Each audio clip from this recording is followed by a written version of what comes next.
Hi everyone, in today's video we're going to talk about how to make a concrete driveway and some general tips on laying concrete. Coming up.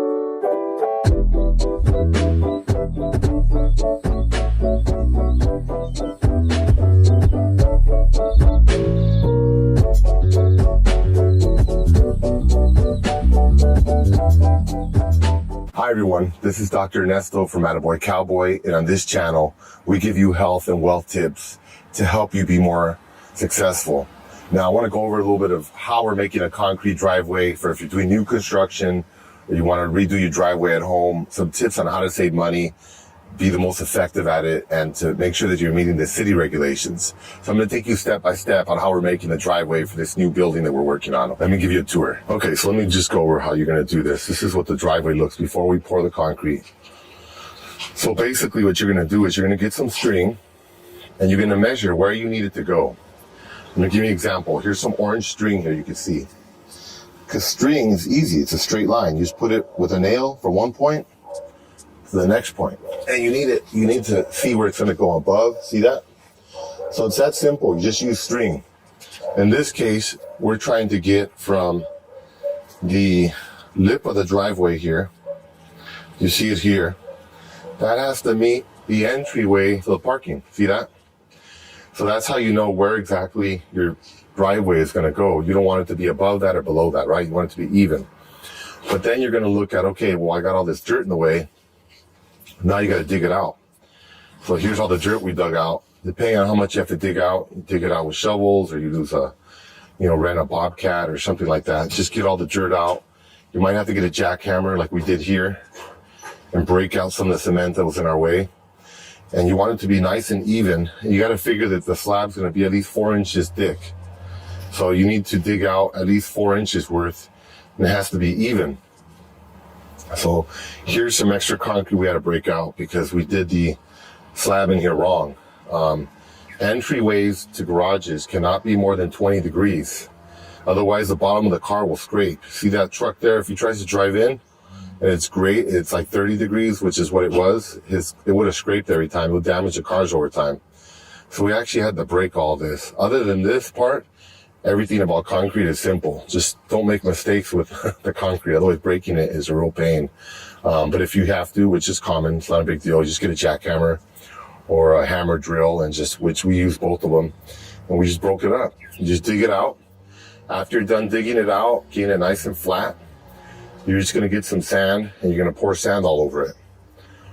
See that? And there's sand all over. We have some extra sand here in the street that we used.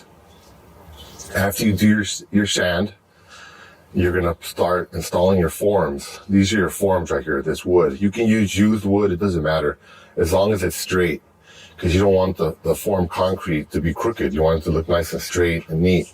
Now, one thing about forms is we've done forms before where they weren't well supported and they broke, and the concrete starts flowing out everywhere, and it's a real pain. It was for a wall. It was a huge mess. We had to dump everything. The concrete turns to rock. I mean, it's tough. So make sure notice that there's a lot of nails and screws here. We tie everything together and we put these stakes in for support. Make it nice and strong so that it doesn't fall when you lay your concrete out. Now, it's normal. Someone was asking about the sides there. If it's going to pour out, sure, a little bit might pour out there, but it's not going to, this stuff is not water. It's still pretty thick. In fact, you want to use high strength concrete if you're going to be using it in a driveway. We're going to use 3,500 PSI concrete. And that sounds like pounds per square inch, basically how much weight it can support. Because if you don't, you're going to have problems with it cracking over time. Okay, so the rebar, once you finish your forms, you're going to get the string again, and you're going to get an angle. They're like $5 at Home Depot or a hardware store. It basically measures the slope, the angle, like you did like in 5th grade in geometry or something. It's just going to measure what the slope is from the sidewalk to up here to the entryway, which again should not be more than 20 degrees. As long as you're below 20 degrees, you're good. If you're above 20 degrees, then you got to dig down further so that you're not above 20 degrees. Once you got that confirmed, then you can start laying out the rebar. The rebar is pretty simple. They're just metal rods. You lay them out. You use a grinder or a sawzall to cut them to fit the space that you need. And then this is important. You want to make sure you tie them together. See that? That's just rebar ties, just wire, metal wire. You want to tie that together so that when you're pouring the concrete, as we mentioned with the forms, you want to make sure it doesn't start moving all around, which it definitely will. It's not going to stay there in the same spot when you're pouring the concrete. It'll move it. But you want to make sure you tie it together. There's a lot of those metal ties. You'll see it's all over. We tied it so it doesn't move. And also, you don't want the rebar to be sitting right on the sand either. You notice there we have a concrete dowel. Those are so the rebar is like somewhere in the middle. That'll give it strength. If it's all the way at the top or on the bottom, that's not good. That's not going to give you a lot of strength. You want it somewhere in the middle. We can even use just chips of concrete. That's fine. As long as it's not sitting on the ground, that's going to give you some extra support. Because we're going to make blocks, we're not going to make a solid driveway. We put these pieces of form or wood in the middle. You see that?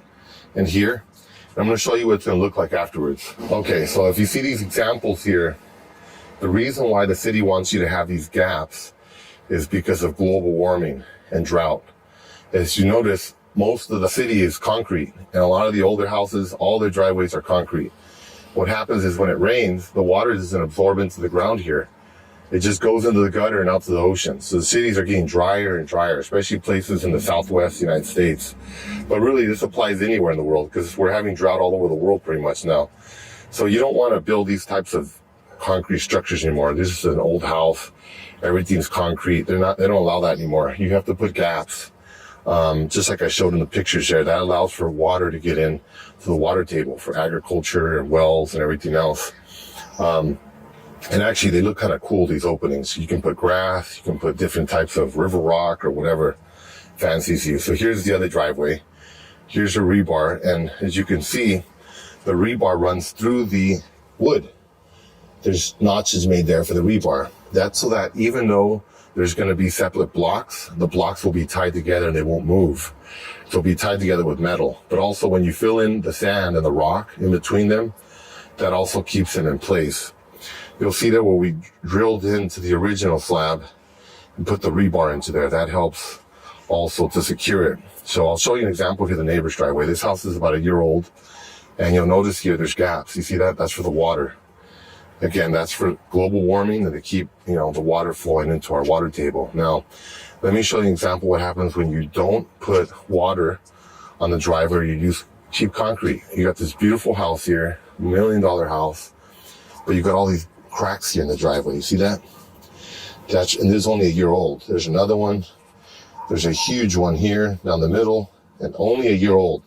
So you can see that this was caused by, most likely from using cheap concrete. You can tell by the color. It's kind of white. The better the concrete, the darker gray it is. There's just cracks all over the place. And that's because someone used really cheap concrete to try to save some money. Now everything's all broken up. So you don't want to do that. You can actually see the difference here. You see this is really light gray. This is darker. Of course, this is older though, so that's not really a good example. But yeah, don't use cheap concrete or it's going to break. You're just going to have a bunch of problems. Use quality concrete and that'll last you for pretty much forever. So again, we're going to have all this open space here. We're going to have a truck bring us our concrete. We're going to have it poured. And then we're going to have some finishers, people that know how to flatten it out just to keep it smooth. That's not a big deal. I mean, you could do it yourself with a trowel. You just want to smooth out the concrete. But, if you're going to pour this much, it's better to get a couple guys to help you because you're not going to be able to do it in time. It's going to harden if you try to rush and try to do it all by yourself. It takes a while. Okay, so just to give you an idea what the process is like when you're pouring the concrete. A lot of noise. Here's the truck. It's usually way cheaper just to order a truck if you're going to need a lot of cement. It's not worth it to mix it yourself. Here's the driveways now. And you can see the guy there. Those are the finishers. They're the ones smoothing it out with a trowel. They're making sure all the concrete's nice and smooth. Then here are the steps. You can see the gentleman over here kind of rushing through to level everything out before it hardens. Remember, it's sunny here in California. So if you don't move quick, this stuff's going to dry up on you. It's not going to look nice.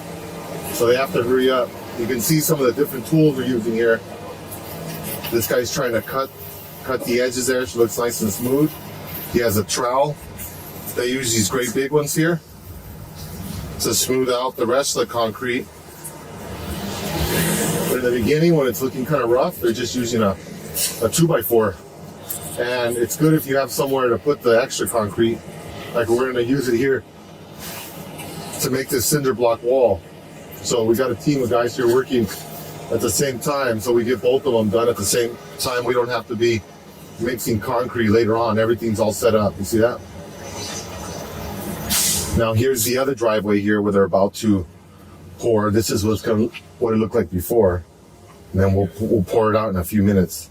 This is where the cinder block wall is gonna go. And now he's backing the truck up over here to finish it. Just to give you an idea what it's like.